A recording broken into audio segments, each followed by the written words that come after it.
morning, guys. Me shooting from a Canon. Oh, autofocus though.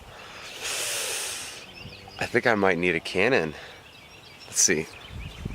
We're gonna see what this looks like as I'm trying to walk and talk and maybe vlog at the same time. Canon autofocus is on point.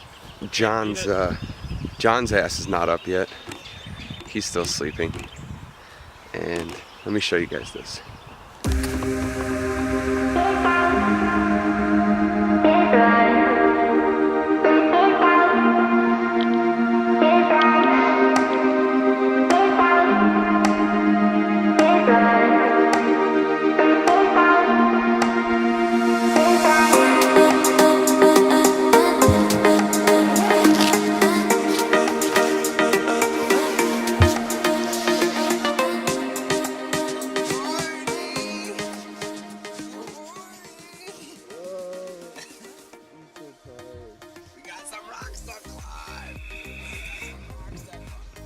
Time to get up.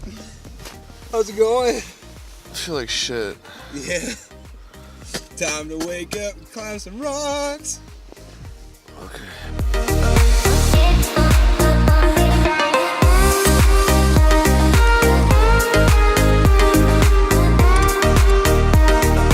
Red River Gorge is world class for climbing. I mean, Alex Migos comes here, and Alex Migos is like the #1 male boulderer in the world. Alex Honnold comes here, who's he's really well known for free soloing, so he climbs without a rope, which is kind of crazy. He's the first person to climb El Capitan in Yosemite without a rope. Yeah, he free soloed El Capitan, no rope. I guess I have to talk to you guys, and not Vincent. But Red River Gorge is world renowned for its climbing because of its largely sandstone rock formations, which means when sandstone erodes, it forms these nice pockets that you can actually grip and like pinch. But the routes here, people from all over the world, all over the United States come here, and Twinkie, which is a 511 something or other, 511C or 511D, is world renowned for being just such a fun route because it starts on this like crazy slab, which means slab is where you have a vertical face and slab is slightly inverted, so it's kind of like you're climbing up, so it's not overhanging. Overhanging is like where you're climbing like this, but slab is like climbing like this. But when you have that, since you're not fighting gravity as much, it's way harder because there's just tiny little places to put your feet and your fingers. So it starts off with this little slab after this massive ledge you have to get up, and then it transfers into a massive 50, 60 foot overhang, and you're climbing literally on an overhang that goes, and so you're just holding your body up like this, hanging down, and it's just incredible. And watching people do it, they can take, massive whippers, huge fall, snapper. A whipper is just a huge fall. But Red River Gorge is a place in the United States where the climbing community came together really to protect the rock and make it safe for people. So it's anyone of any grade of climbing, because I can't get on something like Twinkie because I'm not good enough yet, but other people can. And there's everything from really easy stuff to really hard stuff. There's sport climbing, top rope climbing, traditional climbing. Everything about climbing is here. And the community around here is awesome. It's all outdoors, everything.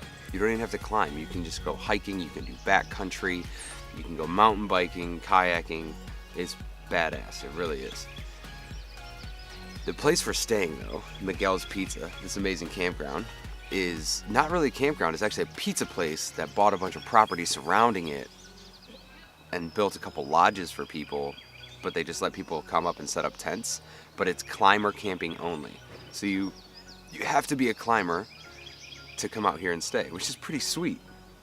So everyone around here is like-minded. Everyone has this idea that we all want to climb. We all want to get on rocks and go up them. And I guess climbing for me, I've never been into sports really. I never played them much. I did some like recreational stuff, but I don't know. To me, playing sports seemed kind of like a waste of time. It just did for me personally. I don't know. I had some fun doing it, but it wasn't ever anything that I really fell in love with. But with climbing, it's different. It's not a competition amongst people per se. I mean, there are some. But it's a competition with yourself. Because climbing is just as big a physical game as it is a mental game. As I was explaining earlier with the falling, to take a fall is mentally difficult. You have to be able to mentally get over the fact that if you fall, hopefully the rope's going to save your life, which 99.99% of the time, if you followed all the proper procedures, it will. But just the mental anguish that you have to go through in climbing is what like draws me to it. Keeping your head level, keeping your idea that you just have to keep going up, and there's no rules on what you can hold and what you can't hold. You know, if my fingers can hold a rock, then that's what you use. If you use a tiny little ledge or a huge massive ledge or a little hole or something like that, you just do it, and you just have to push through and figure it out. It's the biggest puzzle. So yesterday I met these guys, and they were talking that most of the people that they meet are engineers or math people or teachers. It kind of had me start thinking that it's a problem. That's it. It's a problem. A route that you're climbing is just a problem to solve. And you can get as creative as you want to solve it. You can use different holds, you can use different foot placements, you can use different places to put your heel, you can use your knees, you could use I've seen people use their heads. I've had to get into a big crack. I literally put my entire body in a crack, arch my back out, and put my knees forward just so I could rest, so I could fit my whole body in a crack. Now, if someone was half my size, I don't think that I'd been able to fit their whole body in a crack and be able to stay. So it's just figuring out problem solving and critical thinking just all mashed into one, on top of the fact that it's just this massive physical feat. That your body is just pushing itself to its limits physically and mentally is what just fuels my addiction to climbing.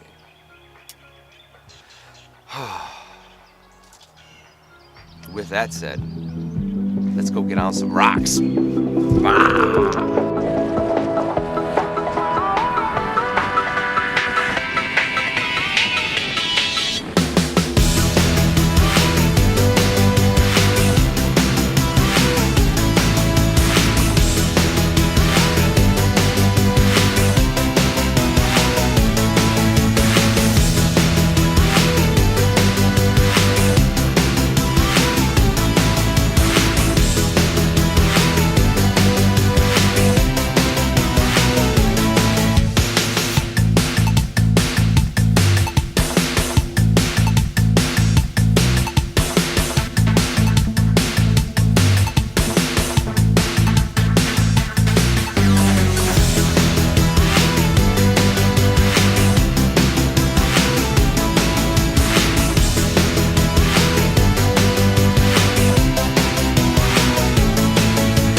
Climbed the hardest route I think I've ever done my whole life.